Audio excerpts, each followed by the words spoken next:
Earlier in August, I released a monthly recap video for the Skywalker Saga, which covered everything that happened surrounding the game throughout the month of July. Well, I'm back for another one of those videos, but today I'll be focusing on last month's official news and updates, as August was a jam-packed month, mainly thanks to the Gamescom event. I should also note that as long as there's enough information to discuss, I plan to release one of these videos throughout the remainder of the year and into early next year until the game is released sometime in spring of 2021, which I'll reference a little later in this video. If you stay up to date with the channel or regular updates about the Skywalker Saga, then you should know everything that was released during the Gamescom event that occurred during the last weekend of August. Obviously, this was the biggest update for the game since earlier this year, back on May the 4th, and it seems as if TT Games really made us wait to get that summer update, even though summer still technically runs until the 22nd of this month. It seems as if the Skywalker Saga might have been announced a little too early, because it seems like we only get updates every 5 months on average, but then again, there was no way for TT Games and WB Games to predict how this year would have played out. I do believe though that they severely underestimated how big this game would be in the end, as well as how much work they need to do in order to get it in a near perfect state, all while dealing with a pandemic, henceforth the delay until spring of next year. I also have another theory on why the game was delayed, but I'll talk about that a little more towards the end of the video. For now though, I want to go throughout the month of August in order and discuss every official update and piece of news that we received. The official updates for August didn't really begin until around the middle of the month, when news broke that AT&T no longer had interest in selling WB games, which is good news. Although this doesn't necessarily pertain to the Skywalker Saga, the sale would have impacted TT Games at some point during the development process, and there's no telling what effect that might have had on the final product, as well as future updates for the game. For quite a few months now, we've known about the secret codes that will unlock playable characters and exclusive vehicles in-game,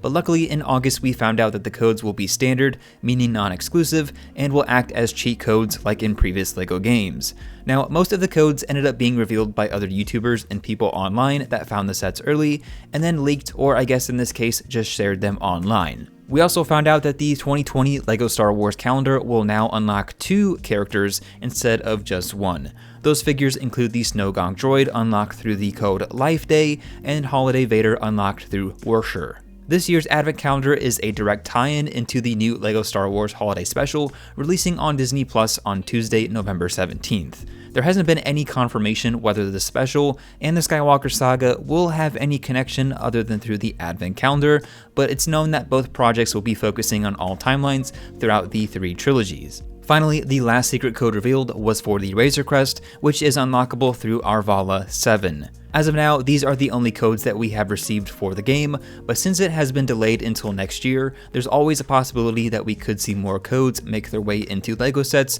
during the winter 2021 wave in January. If you want to know more about the other secret codes, or my general thoughts on that holiday special, you can find videos for both of those in the Skywalker Saga playlist on my channel page. Moving on to Thursday, August 27th, the third official trailer was shown during the second half of the opening Gamescom 2020 live event and showcased actual gameplay, as well as a glimpse into the voice acting and numerous explorable parts of the galaxy.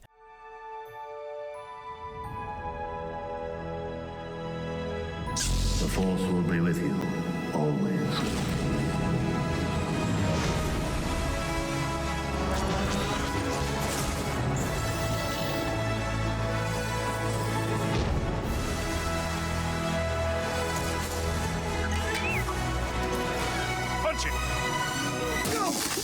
Not him, the Falcon.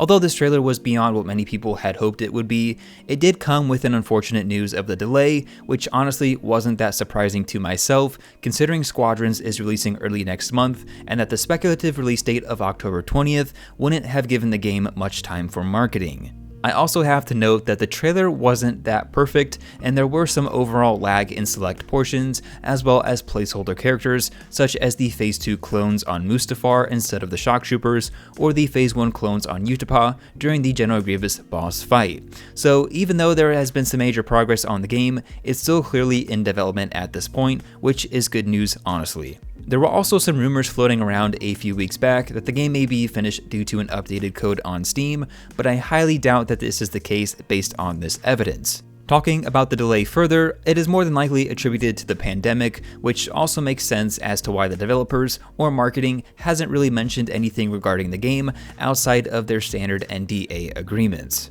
The biggest piece of news that was released shortly after the Gamescom live event happens to be the announcement of the Deluxe edition of the game, which will be released on all major platforms, including next-gen consoles. The Deluxe edition will include the Character Collection Bundle Pack, which contains 6 DLC character packs, surrounding 2 for The Mandalorian, Rogue One, Solo, the Bad Batch series, and classic characters. Now, I know that I mentioned that the pandemic probably had a major toll on the development of this game, but I also want to note 2 specific things with this DLC. We're getting 2 for The Mandalorian, so I would assume 1 for Season 1 and 1 for Season 2 releasing very soon, but then we also get 1 for the Bad Batch series, which isn't set to release until spring of next year, very close to the time that the Skywalker Saga is going to get released, as we know of now. Since neither of these series has released at this point in time, this would mean that they would both need to be released around or before these character collection packs are released, henceforth another reason for the delay in the game. Now, I'm not sure if these DLCs will be available upon release of the physical game,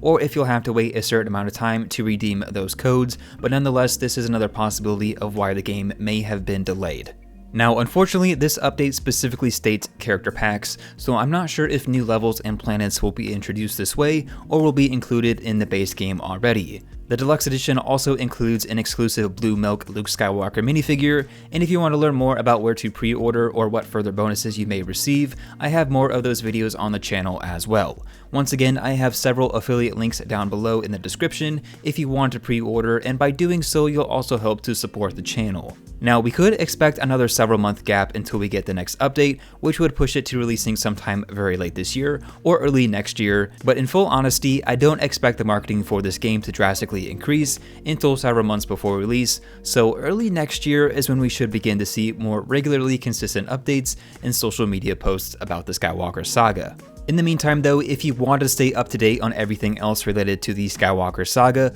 please be sure to subscribe to the channel if you haven't done so already. I release numerous Skywalker Saga videos each week, and be on the lookout for next month's update video as well. Thanks for watching everyone, have a great day, and I'll catch you on the next video.